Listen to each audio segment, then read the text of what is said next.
O tema da nossa pregação hoje será: bem-aventurados os que não viram, mas creram. Amém? Meus amados, a nossa explanação de hoje, ela vai ter dois objetivos. No primeiro momento, faremos uma exposição a respeito de Tomé, uma reflexão, e no segundo momento nós vamos fazer um estudo mais focado, aonde eu chamo de uma exortação, uma chamada de atenção para nossas vidas. Amém?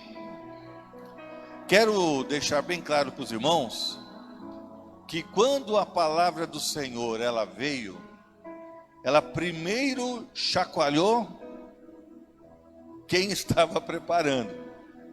E agora espero que chacoalhe vocês também. Amém?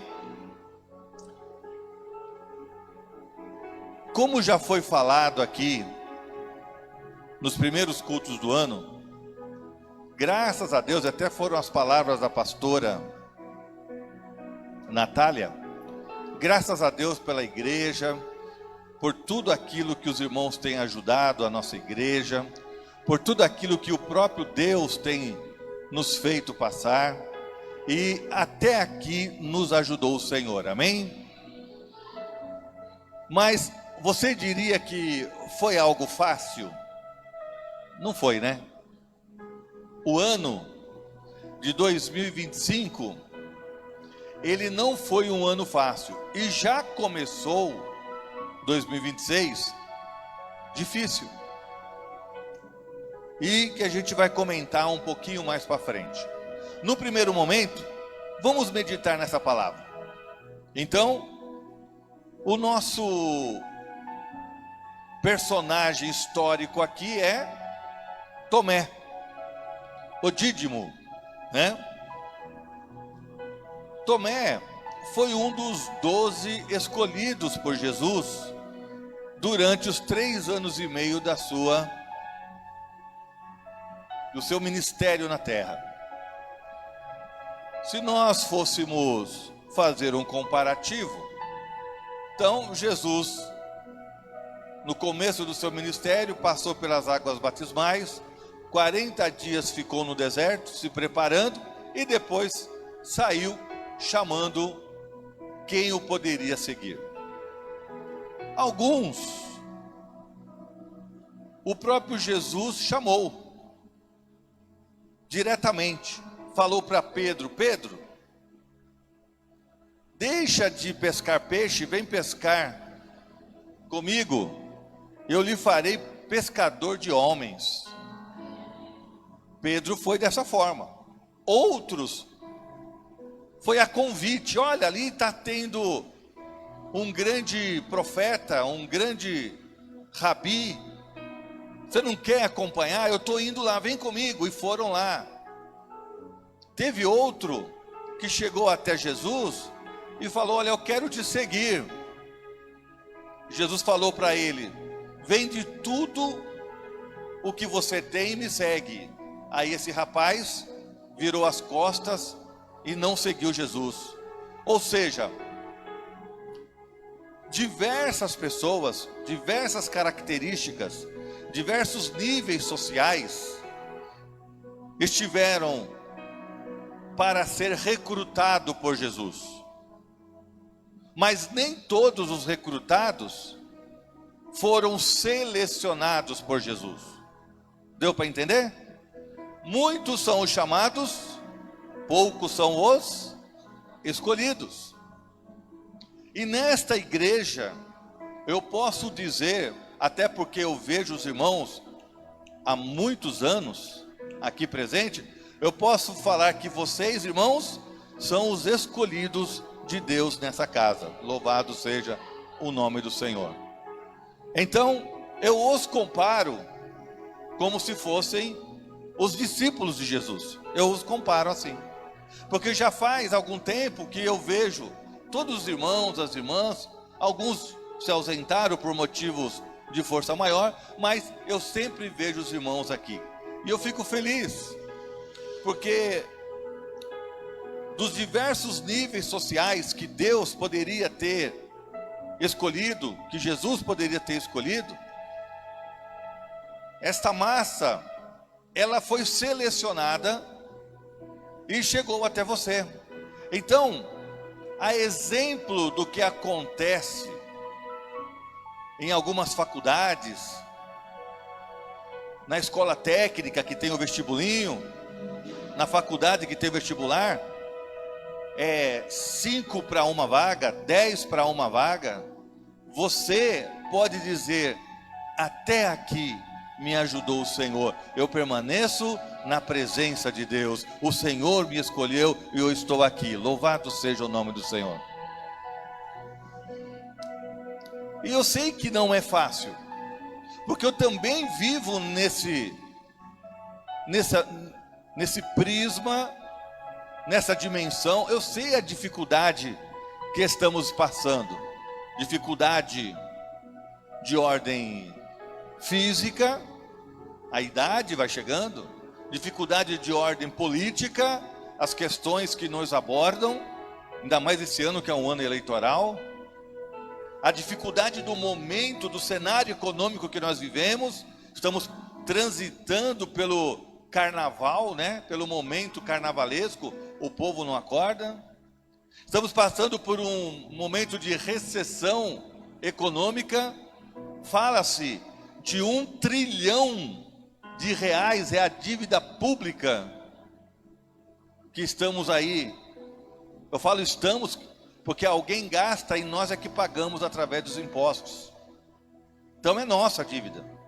E nós vemos que a situação não está fácil. Não está fácil.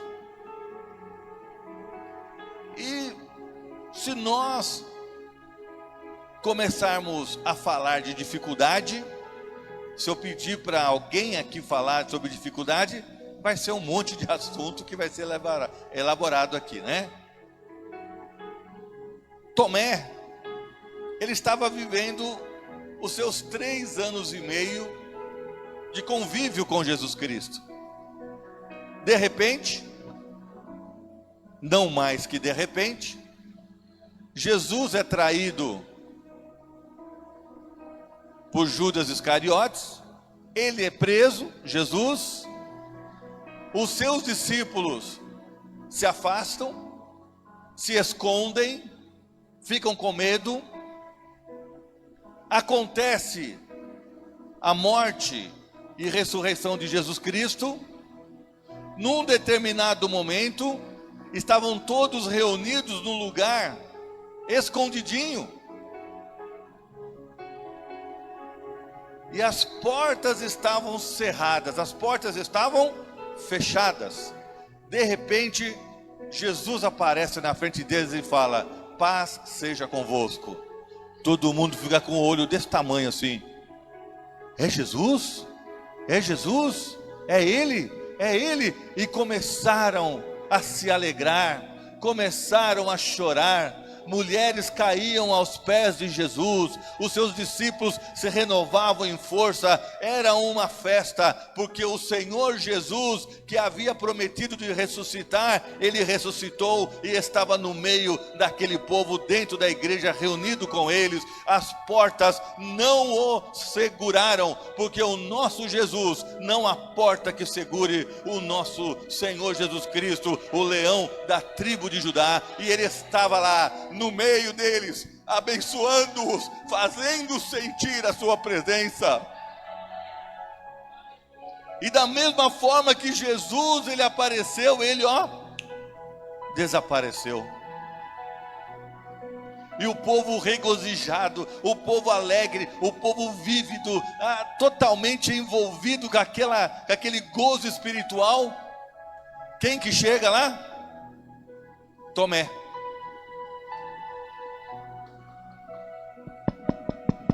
Ô pessoal, sou eu, abra a porta aí, eu estou escutando um movimento aí dentro. Olha, o povo está procurando vocês, vocês não estão com medo não? Vocês não estão com medo não? Está um movimento estranho aí dentro, o que aconteceu? Aí Tomé entra, e o povo fica tudo ali alvoroçado. Tomé, você perdeu. O que eu perdi? Jesus estava aqui no nosso meio. Jesus veio aqui e mostrou as duas mãos, mostrou os seus pés, se mostrou, nos abraçou, nos deu a sua bênção, ele mostrou. E aí Tomé,